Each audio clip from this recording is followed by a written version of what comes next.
Good afternoon, good morning, or maybe good evening, depends upon where you are. I'm Captain Dustin with the Miami-Dade Fire Rescue Department. 18 years ago, our country was attacked by vicious, determined, and fanatical enemies that are determined to destroy our American freedoms and American way of life. And my friends, don't forget, we're still at war. You might not think that you're at war. Those folks are still at war with us. And as first responders, we may find ourselves as combatants in that war, like the firefighters at the Pentagon, the World Trade Center did 18 years ago. Part of our job. Please don't ever forget that we're still at war. They still want to destroy us and our country. And the other thing that we must never forget is the 343 firefighters were killed that day. The pittance to what is going to occur since then and in the years to come.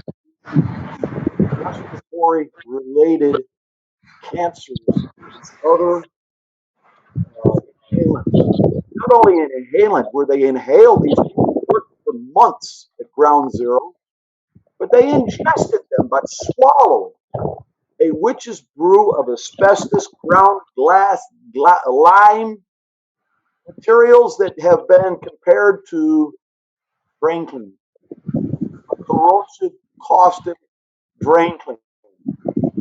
And the insidious thing about this is that some of these cancers, like mesothelioma, have a latent stage where this stuff can lay dormant for years and years and then rear its ugly head 5, 6, 7 years from now. Looking at my notes, I did some research before this class. The rates of firefighters cancer on the FDNY is up 20%. And there's 10 to 15 new cancer cases reported every week. Soon, the amount of deaths, total deaths, not just the firefighters, soon the amount of total deaths is almost 3,000 at ground zero, will be superseded by long-term deaths, respiratory. So in a sense, we not only crashed airplanes into Pentagon and the World Trade Center.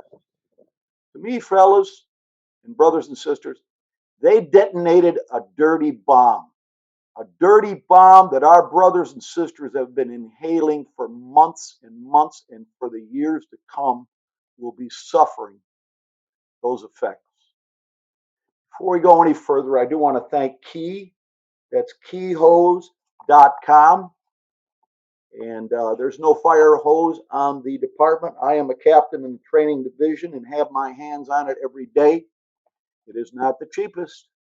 Don't go cheap on fire hose. Your hose line is your lifeline. In terms of kink resistant, abrasion resistant, heat resistance, you cannot beat Key. Key Combat Ready is my favorite, but I was warmly received in Asheville, North Carolina. I want to make sure I mention this chief's name properly. Patrick Crudup. Patrick Crudup.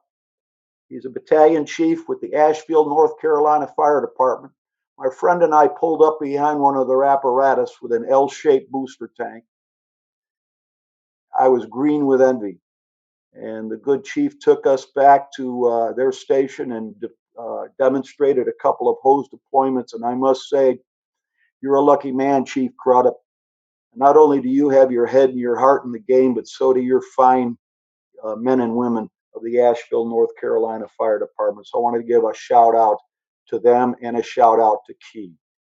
Clark, tell a little bit about yourself. Good morning. Good morning from the West Coast. I am Captain Clark Lampy with the Clark County Fire Department, currently serving at Station 11. We did have our September 11th ceremony this morning, and feeling a little bit old. Not as old as the rest of the people on the panel here, but I was the only person that was on duty for September 11th, 2001 at my station. So I don't know if that means it's time for me to move on or retire or what, but I do remember that day very, very well, and I still think about that day often. And I remember the guys at the station today were asking me, what was it like to be working during that time? What was the public like? What did people say to you? How did people act? And it just brought back a flood of emotions on what we did as a community, what we did as a country, and what we did as a fire service to try to help each other heal. And it was some good memories, and it was some pretty upsetting memories for me as well. So that's it. Clark, frankly, we had discussed this when we met years ago. That, well, in effect, you did have a terrorist attack. It was a domestic terrorist attack in Las Vegas. You did indeed have a terrorist attack. But I've also often thought, and I've expressed this to you, that Las Vegas is would be a very likely target. And I think there's a lot of things going, and you've expressed to me that there's a lot of things going behind the scenes that maybe you don't even know, and you certainly can't share with us, that does make Las Vegas one of the safest places in terms of terrorism in this country because they do realize their vulnerabilities. Uh, Jason Hobelman, sir. Hi, Bill. Thanks. I'm Jason Hobelman, Fire Chief with the Florissant Valley Fire District in North St. Louis County and Co-owner of Engine House Training. And today's certainly a somber day and one that we not only try not to just say the slogans and the never forgets, but through action, remember the sacrifices that all those members and civilians made on that day 18 years ago. Yes, and Chief Halton. Any thoughts? Yeah, I'm sitting about 5 miles from Ground Zero right now, outside of the Hilton Hotel here. Interesting to be back on this day again and commemorating the tragic loss of so many wonderful people. 2,997 civilians, 343 New York firefighters, 8 EMTs, 69 police officers. Just 5 miles away 18 years ago, lost their lives together. Um, the folks in the building were murdered. The men and women who responded were doing their duty to God and country, maintaining their fidelity, their oath, kind of answering the kind of primordial question as to what is the meaning of life. And basically, to quote the great American philosopher Machete, so better known as Danny Trejo, who's a actor in Los Angeles, rescued a young lady and her mom from a car the other day. And they asked Danny, who was 75 years old, about it. And he said that everything good that has happened to him in his life has been the direct result of him doing something for someone else. And so all of those people who were trapped that day knew that there were men like Danny Trejo, men like Andy and Terry, and we could list names forever, Pete, Jay, who would, irrespective of the risks and despite the danger, would show up and try to rescue them. And when you think about the fact that those buildings on the average day had 12,000 people in them, 12,000 people, that they did such an amazing job. Well, 50,000, but the death estimates were put at 12,000. The amazing rescue that the New York City Fire Department put together that day, and the fire marshals, and there were many, many courageous fire marshals who never left their post, and and the stories of Captain Patty Brown, who, when given the direct order to leave the building, said, "This is the officer of Truck 3, and I refuse the order. Trap people around That that is probably the greatest example of man's humanity to man. All of those people, the law enforcement, the EMTs, the the civilians who went back in and to get their fellow civilians out of that incredibly horrible murder. And so 18 years later, the wounds for many of us are still as fresh as ever. And always will be. Friends, family, coworkers, people that, that were mentors to us and who we owe a great deal to. And so it's interesting. Today is much like it was 18 years ago. The sky is clear, the sun is out, and in large part, many of us have moved on. But I think that to a greater part, none of us will the same. Obviously, the seminal event of my career, and many of the men on this call, obviously, most of us that were working when this happened, changed the face of the fire service, changed the face of our country, changed the face of the world forever. As many other events have. Satania, Ferdinand, those events happen. But I think what's different about this event is, and although there was war that followed, and my sons have participated in that, and many other American sons and daughters have lost their lives and have been wounded, and we owe them a tremendous debt of gratitude. But I think what is slightly different about 9/11 in some ways than Pearl Harbor was that it was an attack on our, as Bill so well put it, on who we are, on what we believe and what we love, what this country stands for, our Bill of Rights, our Constitution, our belief in God and country and family as the primary forces in our world, in our country, what motivates us. And so it was an assault on all of that, and it failed, and it continues to fail. And although we may stray from time to time, and other voices may rise from the intolerant minority, the vast majority of Americans are still as committed to God in this incredible country as they were 18 years ago, maybe more committed. And the more the intolerant among us deride our belief in higher power and deride our love of this incredible nation that hasn't always been perfect or will always be perfect, one should remember that when the 13 colonies were originally formed and we originally went to war with the British, that Catholicism was outlawed in 12 of them. Only in Pennsylvania could you legally be a Catholic. And that notwithstanding, the majority of the men who fell on 9/11 were Catholics in their faith from FDNY, and damn unapologetically proud of it. And unapologetically proud of this nation, and always will be, and would and would be aghast if I said otherwise. And so I'm deeply grateful to our friends at Key for allowing us to have this conversation today. I'm so honored to be a small part of the tradition of the American Fire Service with fire engineering and FDIC, because it's allowed me to be friends and to participate with people like Jason and Clark and Bill and Mike Dugan and so many people who, you feel like a sack of garbage when you're standing next to them, because their depth of knowledge is so deep, and their passion for the job is so deep, and their love of this country is so deep, and their commitment to their families is so without bounds, that it just really today, although it's a somber day, it makes me so proud to be an American firefighter, probably more than any other day of my life. Every 9/11 renews my faith in this incredible country, and my faith in God, and my faith in my fellow man. And that is not a trivial thing. So thank you. I want to speak about our brother, Mike. There's no one in our panel, and Mike today is speaking, Chief Halton in Washington State, is he? Okay.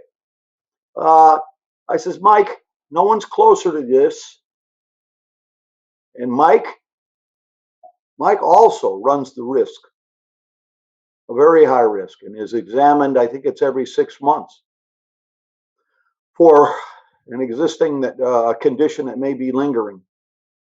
So I asked him, I says, Mike, if you being as close to this, closer than anybody else, would there be any message that you would like me to relate if you would like me to speak for you, I'd be honored. And what he told me was, it was kind of touching.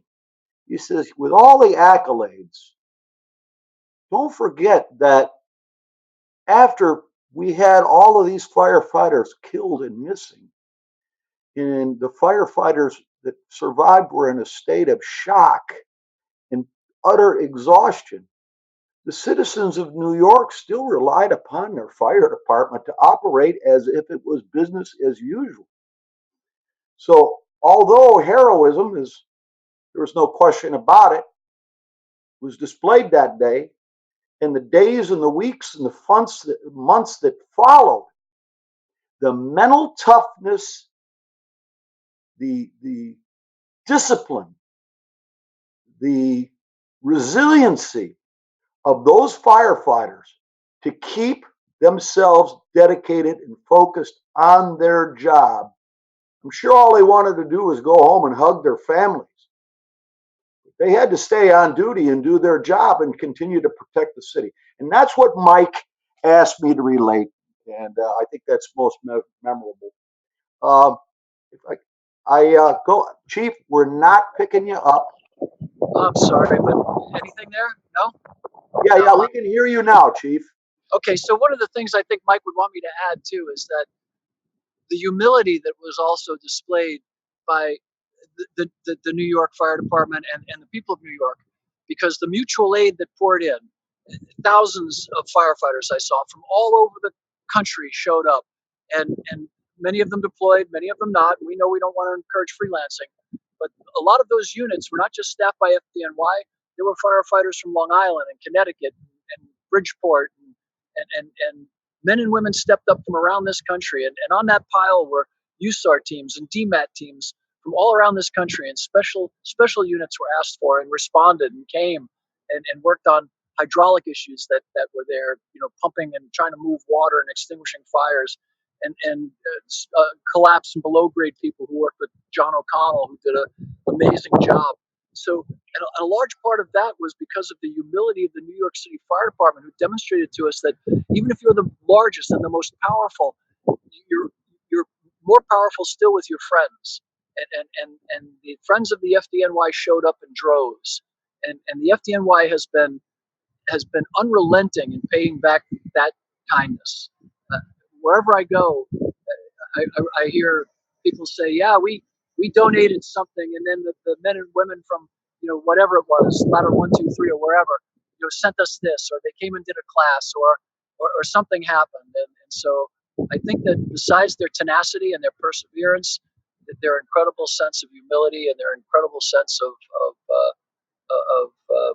just openness and kindness was really amazing. We're just about at the halfway mark. I want to also give out a shout out to our friend Dan McMaster, who every year organizes the Andy Fredericks Training Days. I believe it's in Alexandria, Virginia. It's quite an honor for me to be able to speak in Andy's name. I knew Andy Fredericks. He helped me. We were working together at the time, making some training videos for fire engineering in the 90s when I met Andy.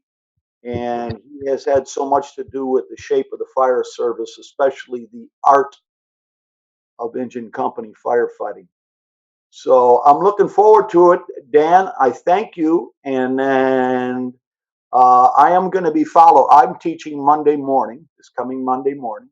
And then following me will be the extremely handsome and eloquent Sam Hiddle. And I believe Sam is speaking on thermal imaging. Sam has got a couple of really good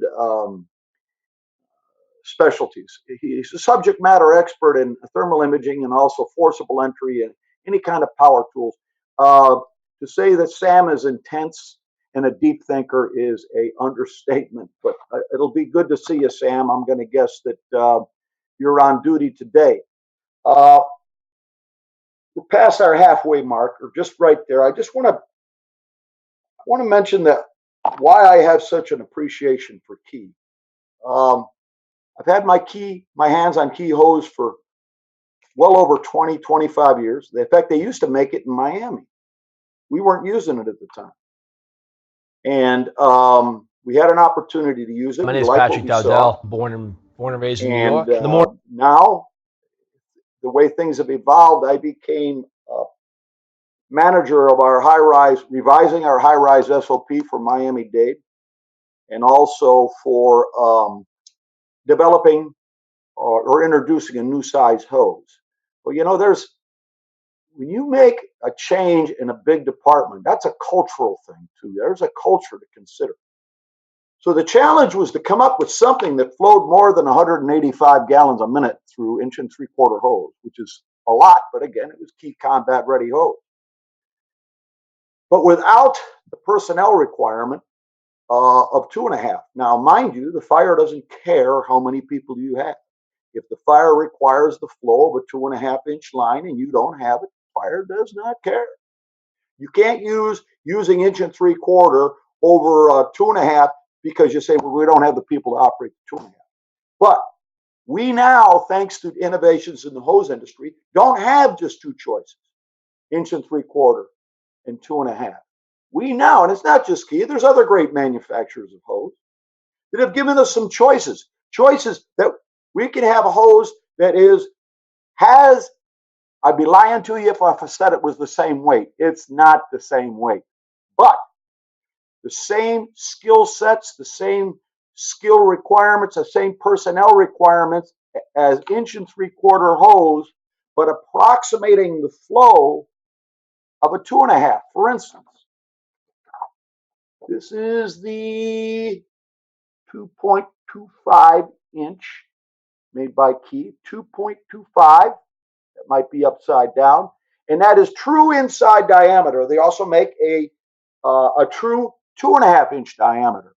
I say that we're operating with 1 3/4 hose. No, it's when we pressurize it, it's 1.88 gallons per minute. Now, you don't think that extra little bit of water makes a difference? When you're exhausted and you're humping that hose upstairs and around corners, it does make a difference. So I invite you to take the Key challenge. And as much as I'm not a big lover of the Cleveland load, this Key Combat Ready, if you're going to use the Cleveland load and you have a reason to use it, okay, and I'm sure it's a legitimate reason, and I respect that, you better have hose that has remarkable kink resistance. And I can't think of any hose that is more kink resistant than Key Combat Ready. Now, we received an email from our brother, our mentor, one of the most highly respected members of this fire service. In fact, I do believe he directed the rescue and recovery operations after 9/11 in New York City, Chief John Norman. And he was giving us a heads up about I believe it's going to be a 4-part documentary. It's called Unshaken Courage. And we're going to get Joe, the man behind the scenes, to post that link. It looks at 9/11 through the eyes of 4 people: a firefighter, talk show host, a businessman, and last one escapes me right now, but that's not what's important. What's important here is that the ad for the series has been blocked by Facebook. We're going to run the ad, and then I'm going to give Facebook's opinion, and we will withhold ours because we will arrive at our own opinion. So, Joe, if you could go ahead and run that trailer for Unshaken Courage.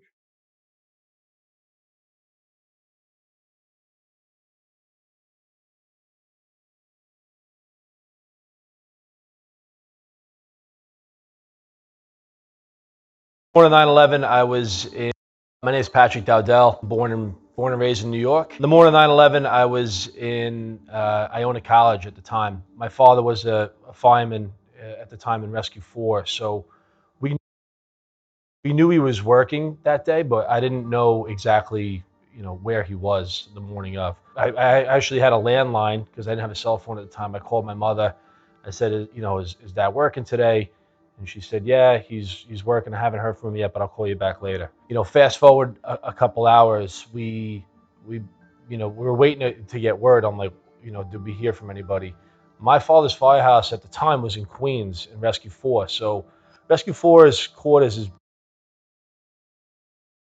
it's pretty far from, in comparison to a lot of other firehouses that are in Manhattan or Brooklyn. It's pretty far away. So we had a pretty good idea that maybe they wouldn't have gotten there in time for the towers to be falling. So there's probably a pretty slim chance that something might have happened. It's like, all right, let's just wait till tomorrow and see what happens.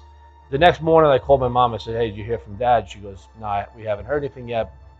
Some of the guys haven't checked in, so we're in in a waiting game. We're gonna see what happens. At the time, I still wasn't really worried about it yet. It was like, all right, like, he's been in a lot of situations like this in the past. He's 20 something years in the fire department. He was in special operations of the fire department. Always communicated. He would call my mom and say, hey, there's a pretty good chance that you might see something on the news later. We had a big job tonight. Like, don't worry about it. Like, everything's okay. So when we didn't hear anything, we were like, all right, maybe something's not right, but it usually works out. So we're not going to worry about it yet. And no one really knew what to do because there wasn't a moment of like exasperation when you're like, oh, it's over. Like, we know he's gone. It was kind of, he still might walk in the door. Every time the door opened, everyone would turn and say, oh, expect him to kind of walk in. And again, another day, and then kind of over the course of that week, we kind of eased into, he's not coming back. Like, we're pretty sure that he was lost in the collapse.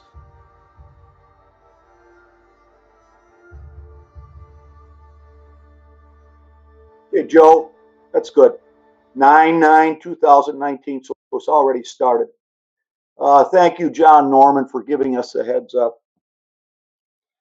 Okay, the notice that when Facebook dropped the ad for Unshaken Courage uh, was because they had a picture of a man. He was not a fireman, but a man carrying an injured woman with a bloody face.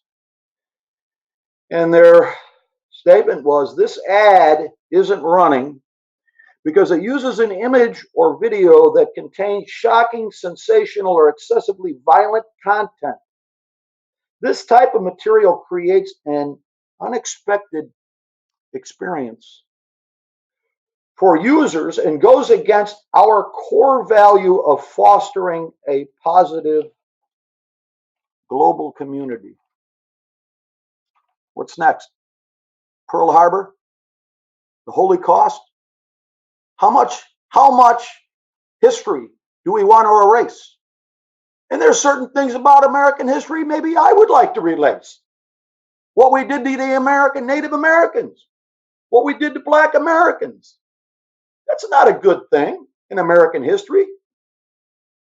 But we just can't wipe clean that we're not comfortable with.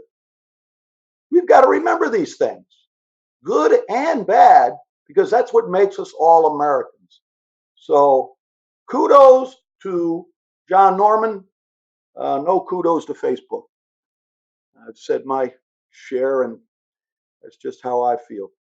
And if you have a different feeling, then you go get your own hangout on Wednesdays, and you can voice your opinion. Fellas, we were going to move to a different topic, but before we leave this, is there any final thoughts on the 18-year anniversary of 9/11? Any final thoughts? Any final words? I'll just add a few things. I'm giving a talk tonight for a VFW post at their annual ceremony in remembrance, and it was striking. If you do some research, all of us in this field, we're not real comfortable with the word hero when the general public starts throwing it at us, and even though sometimes it's deserved or not, but it's pretty incredible how many civilian heroes there were that day. That some we know the stories, more that we don't know, and it's encouraging to know, and it's something that I like to talk about in these talks, is everybody's a hero to somebody. And it's been mentioned before, but remember September 12th and how united everybody was, and how neighbors were helping neighbors, strangers were helping strangers, and it was a new sense of the unity that was in our country and fire service. And I think Bobby alluded to it too. I'm very proud to be of this fire service, even on these somber days. Yeah, very well put. Clark, anything? No, sir. I think I've said what I needed to say. All right. Let's move on to big box buildings.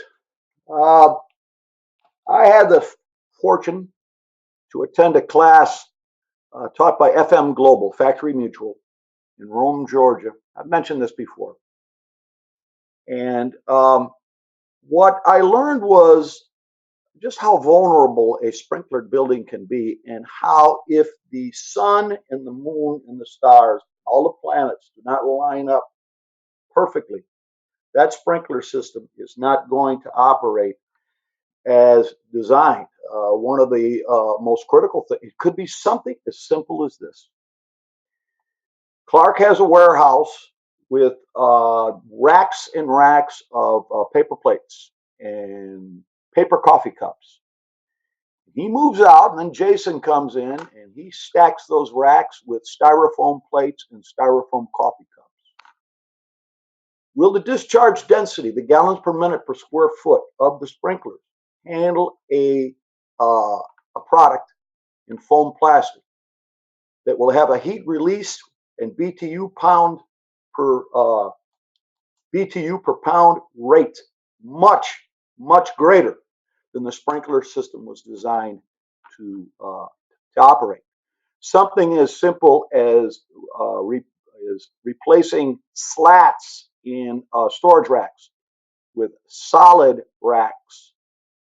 Without sprinklers in the racks, you just about nullified the effect of that sprinkler system. And what has happened time and again is that fire companies will arrive on a closed up storage or industrial facility late at night. They know sprinklers are having an effect because there's white, steamy smoke pushing out around the overhead doors. It's having an effect, but we know the sprinklers seldom, if ever, completely put out the fire because of so many things. But it's having an effect. So what does the fire department do? It neglects to connect up to the fire department connection, thus giving the sprinklers their best shot, keeping in mind that a lot of one-story warehouses have no fire pump. They connect up their engines and connect them to heavy stream devices and force the overhead doors, allowing air to rush into a fire that is oxygen deprived, ventilation limited, and operate heavy streams into blind smoke without knowing where the fire is, robbing the sprinklers that were having some effect on their water supply. And then, to make matters worse, visibility is poor because of that hot, steamy smoke, so they shut the sprinklers off. And this has happened again and again and again.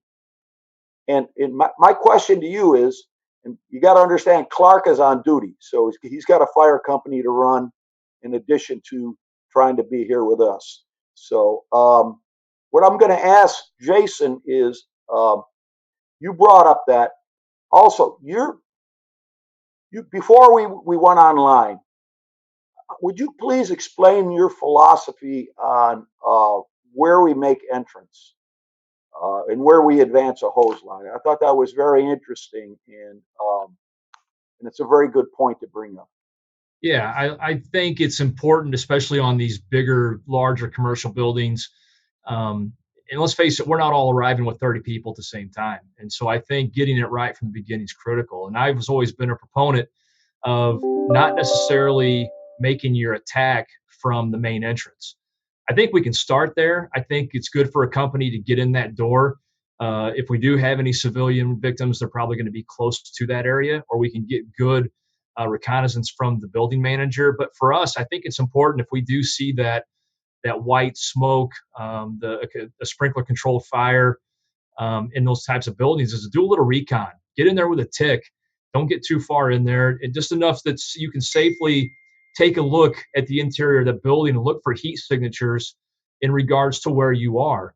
Two things that to consider here is sprinklers are hanging from the ceiling for a reason. It's because we've got all these aisles stacked up and it's got to come down from the top to get that fire. So for us to get a stream 150 feet away, we've got to try to lob it into the exact right location. So I always liked in those types of situations, get in with a tick, take a look. Now you can look at the man doors that are on the exterior of that, although may be more difficult to force, but it may put you within 50 feet of that fire or 100 feet of that fire, also with better stream reach that's more direct on that attack. And you're not as worried about 250, 300 feet extending a line, air supply. You can mitigate some of those hazards from the get go, but it is also critically important that we still man and pump that FDC. Absolutely. The other thing is that, of course, we make entry into it's a warehouse or it's a factory. The main front entrance doors almost always open up to a counter and an office suite. So when we look in there with our tick, all we're looking at is the inside of an office. So if we advance a line in there, we're going to have to go through a rat's maze of desks and office suites and workstations. Whereas if we can force our way in to these other doors and reduce the amount of penetration, I believe, man, I don't want to put any words in Mike Dugan's mouth because he's not here, but I think he said that they have like a limit of 100 or 150 feet that they will extend into a commercial occupancy until they start looking for another place. There's an interesting article out about phrases that precede, not warrant, but precede a Mayday. And one of them is, we can't find the fire. Another one was, extend our line. We don't have enough line to find the fire. Well, maybe you're already in 300 feet, man, and you only have 30 minutes of air on your back. Maybe it's time to back out and come in another entrance and find a closer approach to the door. And if you're smart, like Jason says, you'll pump the FDC at capacity, at least 150 psi. Give that sprinkler system its best shot. The sprinklers are already on the scene and is going to buy you time to find the closest and most appropriate approach to that fire. So couldn't agree more, my brother. Clark, anything on big box? Yes, I do. Um, I haven't done any specific research on this, but it is my belief that the reason firefighters are getting killed in big boxes is because they're taking residential tactics and strategies into commercial structures. They are choosing the incorrect hose line. They are using pre-connected crosslays. They are not managing their air appropriately. They are searching these buildings like they would a single family residence that is 2,000 square feet, that has a egress on every single window, every single wall, either a door or a window, that they don't have to really pay attention because they can get out of that building pretty much anytime they need. They do not use RIT teams appropriately. You cannot have the same RIT team that you would on a single family dwelling on a huge 25,000 square foot commercial loaded with product. And ventilation, the same thing. Ventilation, I see situations where we are incorrectly ventilating, not ventilating nearly enough, putting the same size hole in a roof. For those of you who do vertical ventilation, they're using the same size hole in a roof for a 2,000 square foot single family as they do for a 100,000 square foot Walmart. So history, the two biggest loss of life fires in my career were the Charleston 9 and the Worcester cold storage. Both those fires in Charleston 9, I believe they pulled an inch-and-a-half line. They were trying to fight a furniture warehouse fire with an inch-and-a-half line. Also, the Worcester 9, they sent those individuals, they sent two-person search teams into a maze, into a 17,000 square foot warehouse, two individuals without search lines to search like they were searching a house. So it is, we we are killing ourselves as firefighters when we treat these structures as we do residential structures. And I saw it myself. We did a drill many, many years ago. We did a drill, and I was on the air wagon. So I had to respond to the drill every single night. We had to go to the drill, and I just had to refill bottles. And we had a 50,000 square foot vacant, and we were using it to drill on. And I got to observe every single evolution.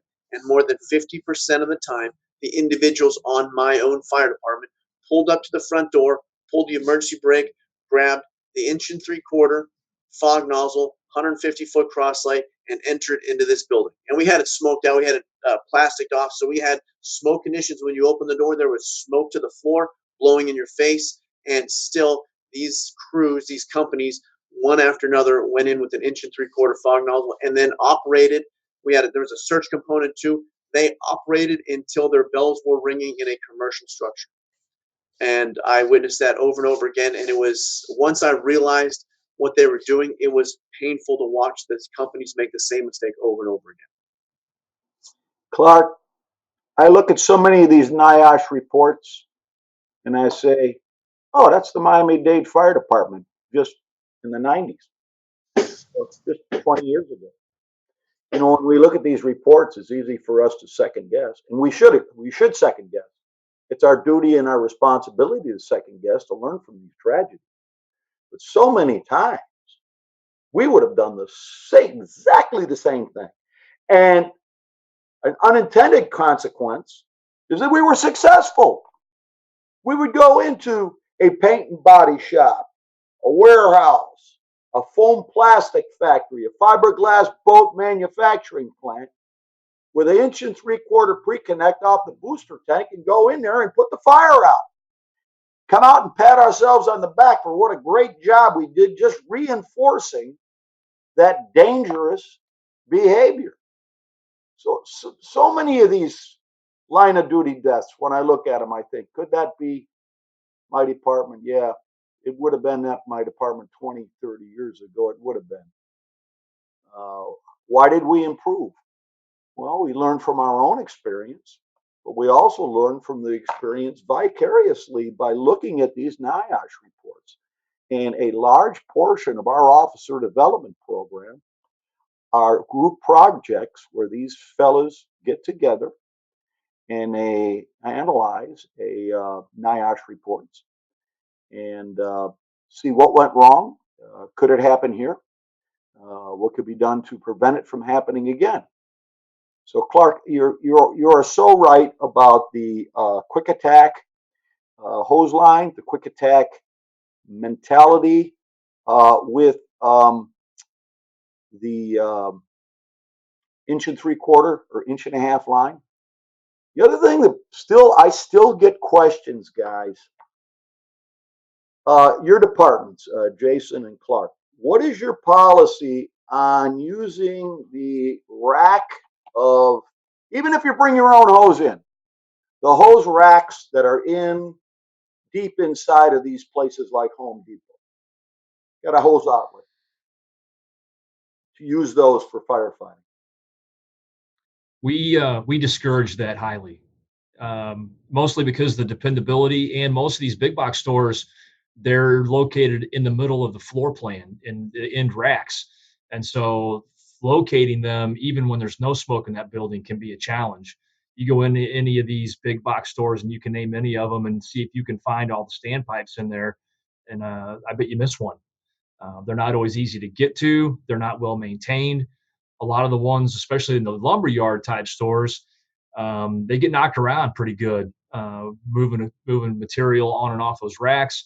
And we would much rather take the time, number one, to stretch to the appropriate place with our own equipment, let the FDC handle the sprinkler support, and we handle the fire floor support. But I think what goes along with that, Bill, and we talked about it before we came on, is a lot of these developments look great on the exterior in relationship to water and hydrant location. You'll have all the right number of hydrants and you'll flow it and it looks like a great amount of water. But in a lot of cases, and it's dependent upon jurisdiction, um, the water company may not take control of that system because it's on private property.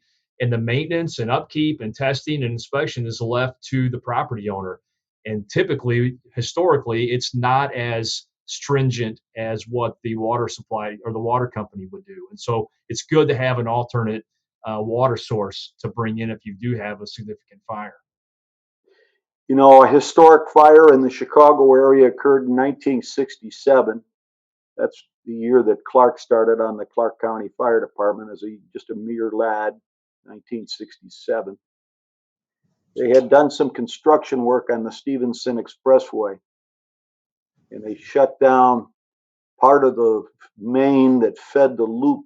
I understand there was like a 10 or 12-inch loop around this huge conference center right on the shores of Lake Michigan.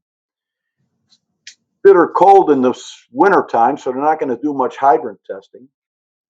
So they could crack a hydrant and you'd get a good stream, but that's because you're only cracking one hydrant. Start to crack more than one hydrant, you start to steal the water from the first hydrant. And they ended up losing this multi-million-dollar convention center primarily because the private water main surrounding that building was not reliable. The valves had not been opened completely. Another point I want to make about those hose cabinets, those hose racks, a lot of times they're really not a standpipe. I mean, they're yeah, you could call them a type 2, but they're a 1-inch pipe that's branched off the sprinkler system. And also consider when you run out of air or somebody's in trouble, you follow the hose line back to a hose rack that's hundreds of feet inside this building. You're not following a hose line out to safety. We're about ready to wrap this up, fellas. Clark, any more on your point about fighting the big box stores like Residences was amazing. That point that you just brought up, Captain Gustin, is the same reason that we try not to hook up to hose cabinets in high rises. I want to have my hose hooked up in a stairwell, which is going to be my area of refuge if we need to get out. I would gladly stretch past 2 hose cabinets, pump that much hose, do that much more work just to know that if I needed to get out, I can follow that hose line out. It's going to take me to my stairwell. It's not going to take me to a middle of a hallway. Yeah, and we've talked about that before, and there is, you know, it's all risk versus benefit. I think we know that there was a tragic incident in Houston where a fire captain became disoriented and they were connected out to it with the cabinet in the tenant space. And in some buildings, of course, Clark, I'm sure you have some too, that are so old, there are no outlets in the stairway, so you've got to connect to the floor below because you're connecting into an outlet that is in a cabinet. And it's going to be, I think the limit is about 10 feet from the stairwell. But a really old buildings, you don't necessarily have the standpipe outlets in the stairway. Yeah, very, very good point with that. What'd you just do, Clark?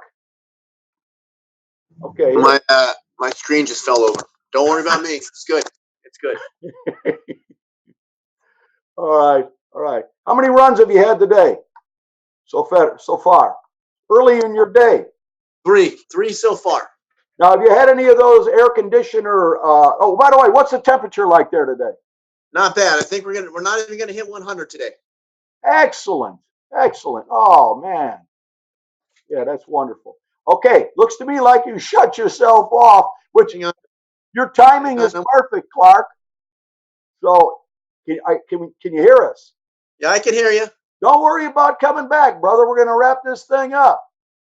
And Jason, God bless you. Thanks for participating, Chief Halton. And please, Keith, oh, there you are.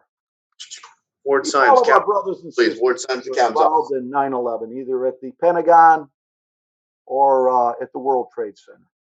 Folks, got a demon. They have a latent, hidden illness that may not manifest itself for years. Don't ever forget 9/11.